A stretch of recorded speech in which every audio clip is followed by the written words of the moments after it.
Monster Melee! 3 commoners Versus 6 cats. Ladies and gentlemen, boggles and ghouls, welcome to Monster Melee, where D&D creatures face off against one another in a brutal struggle for victory. What would you do if you and your chums were attacked by a colony of feral cats? Do you think you could fend them off? Well, we're about to see. In today's matchup, we have 3 commoners versus 6 cats. In my mind, that seems so easy. Of course, adults, grown men could take some regular cats, some alley cats, right? Well, in the world of D&D, we're not so sure about that. For today's battle map, we have the Great Corridor. It's an older one of mine, but you can still find it on my Patreon, Esper the Bard, at patreon.com. And as always, I am your commentator and game master, Esper. Let's take a look at the commoner, the basic commoner out of the monster manual.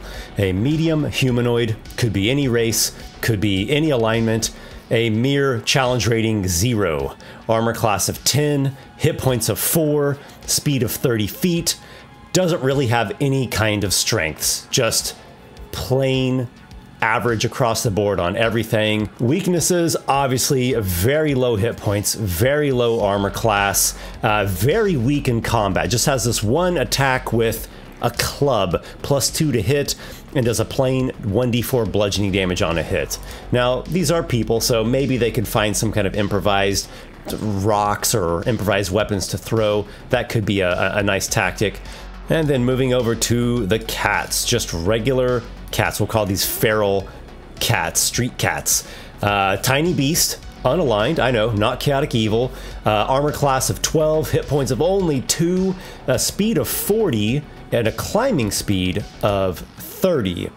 Strengths wise, they are pretty agile, pretty mobile, pretty sneaky, has a keen smell trait. I don't think that'll come into play here, but in certain situations they can sniff out creatures and get advantage on perception checks. Weaknesses wise, again, very low hit points, very low armor class, extremely weak in combat. We're talking a +0 to hit and a mere 1 scratch, 1 slashing damage for their scratch. And of course, no type of ranged attack. So the feral cats really are just going to try to mob down these commoners, maybe gang up on them. I don't know, they're cats, so they don't really have any sort of great tactics. Let's get things kicked off with an initiative check here. I'm gonna roll for everyone, each combatant individually. Here we go. We're starting off with cat number 6, which is going to be doing a dash. The combatants are initially 60 feet apart. That's what I typically do in battle arena style fights. So the cat dashes in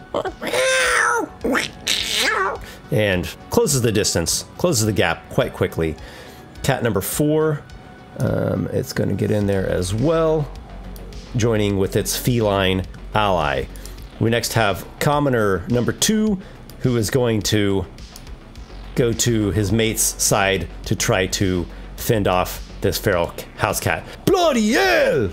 And he swings his club with all the might that he can, a mere 7 to hit. The commoners have +2 on their clubs. We then go to commoner number 3, who will step in there as well. Face fangs are rabid! And that is a hit. D4, just a straight D4 bludgeoning, 2 damage. That's all he needs to take down that first enemy.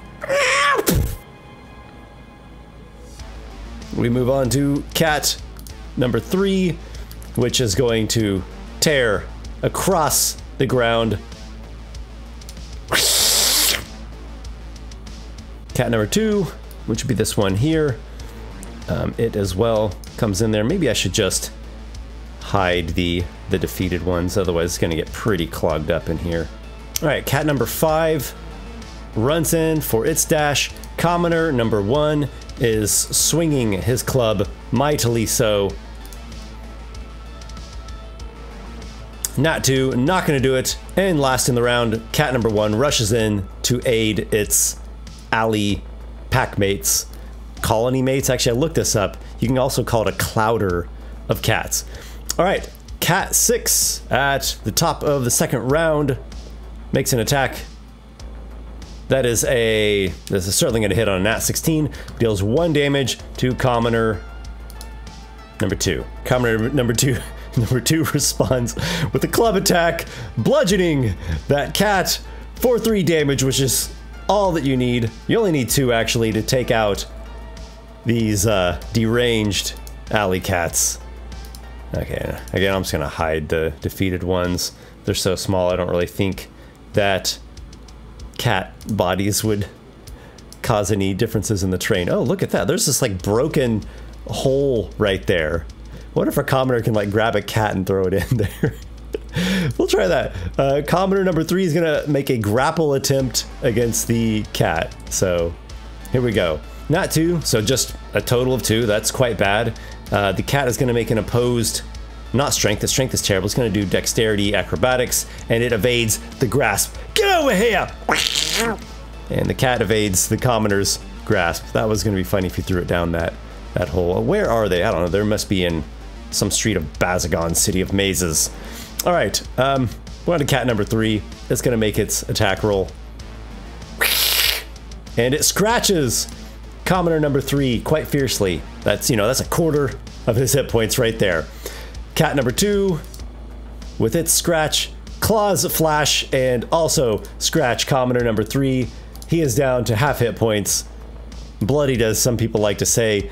And cat number 5, I guess it's fighting commoner number 2. What happened to the ganging up cats? Well, they're just cats, so what do they know for tactics? All right, so we got 2 of the commoners at half hit points, and we've got really a cluster. This commoner here grabs one of these rocks and tries to bash the cat with the rock. Not happen with the nat 3. The rock smashes to the ground, chunks go flying. The cat leaps to the side nimbly. All right, we're on to round number 3. Cat 6. Not going to happen with a natural 9 on the attack roll. And the commoner number 2 responds with a club. That'll do it. And only 1 damage. So if the commoner gets his lowest roll possible on the die, then does not take out a cat in 1 hit. Takes it to half hit points. Commoner number 3, that was the one that was trying to throw the cat down the hole. He'll try one more time. I want to see this happen. Athletics, strength athletics, only a 5. He just can't really roll for crap, it seems. And the cat with the acrobatics check avoids. It is not having it. Cat 3, claws flash, nat 13, scratches a commoner. He is now down to a 1 single hit point. We might be losing one of our drinking mates here. Cat number 2 has a nat 2, that's not going to hit, and cat number 5 has a nat 19. Is that in range? Okay, he's not. So he's attacking commoner number 2. All right, so 2 of the commoners are at a single hit point. 1 commoner is at a full 4. 3 cats have not been hurt, and 1 cat is at 1 out of 2. Commoner number 1, I guess that's the fellow in the middle. He swings his club, or maybe he kicks at it or something. He misses, his boot goes flying off, smacks against an alley wall. Cat 6, claws flash. Oh, cat 6 is scratching down commoner number 2. He is down. Now, really though, would he be dead? I mean, it's a cat, but would a cat scratch really kill a person? I mean, as a GM, I would probably say no. Maybe if the cats can manage to kill all these commoners, then they'll like gnaw on their bodies and, I don't know, eat their ears off or something. Anyhow, commoner number 2 is overwhelmed and he slumps to the ground. Ah! I'll go ahead and put the dead icon on him, even though I don't think he would actually be dead from cat scratches.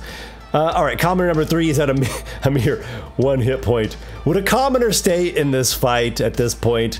How loyal is he to this friend? I'm gonna do a random roll to see how good of friends they are. Let's do a D100 roll.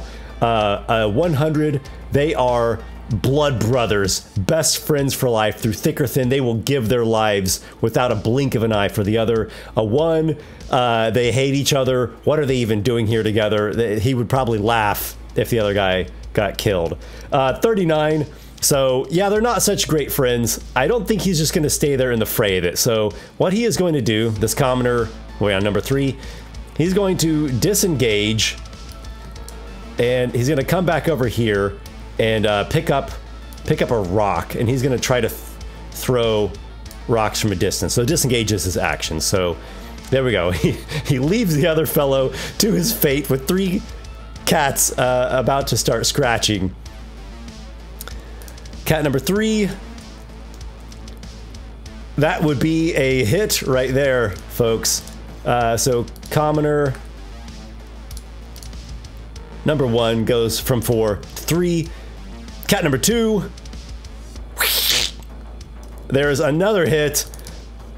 His hit points are slowly trickling down. What can you expect when you're a mere commoner? A nat 2. He swats away the cat's attempted attack and will reply with a bash from his club.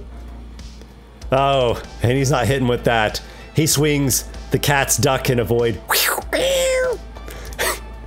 Cat number 6 claws at the lone commoner here, who's been abandoned by his mate, who's really not so much of a mate. And he's down to 1 mere hit points. Oh my gosh, are the commoners going to get overwhelmed? That might be what happens. All right, commoner number 3 has picked up a nice rock, and he chucks the rock.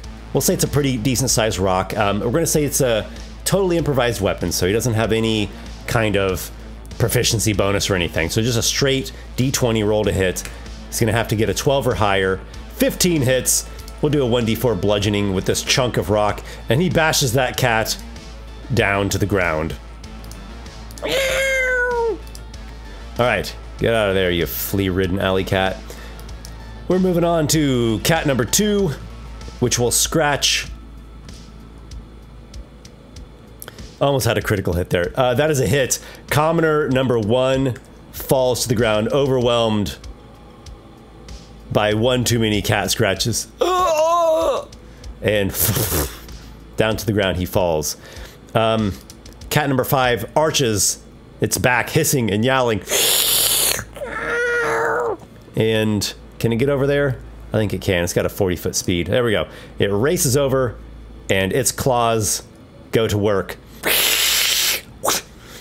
The commoner bats away the cat claws, but he's at 1 hit point, and there are still 3 of these things.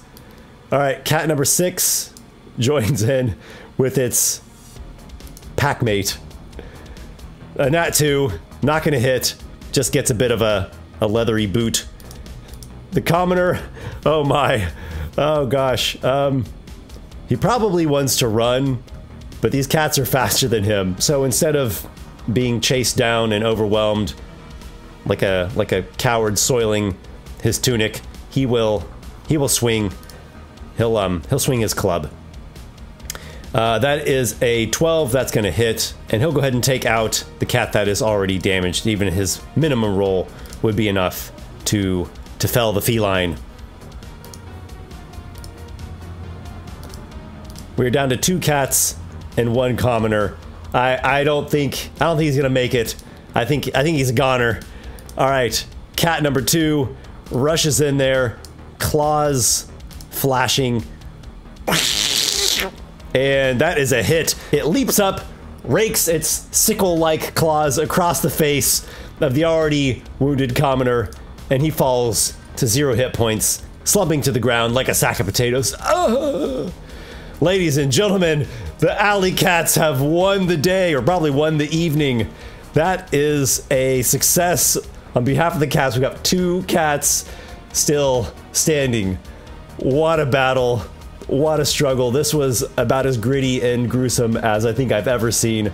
Thank you very much for watching this very peculiar battle. If there is a monster that you'd like to see in a future episode, let me know in a comment. I do read the comments. I'm making a growing list of Monster Melee battles that I would like to do, and I am drawing from people's comments things that I think are particularly interesting. It will take me a bit of time to get onto some of them, but please leave the comment and rest assured I will be looking at them. Okay, that's all I've got for now. Thanks everyone for watching. Thank you very much for the patrons over on Patreon who support this channel and help make crazy things like this possible, and I look forward to seeing you all in the next video sometime soon. As always, may your adventures be many.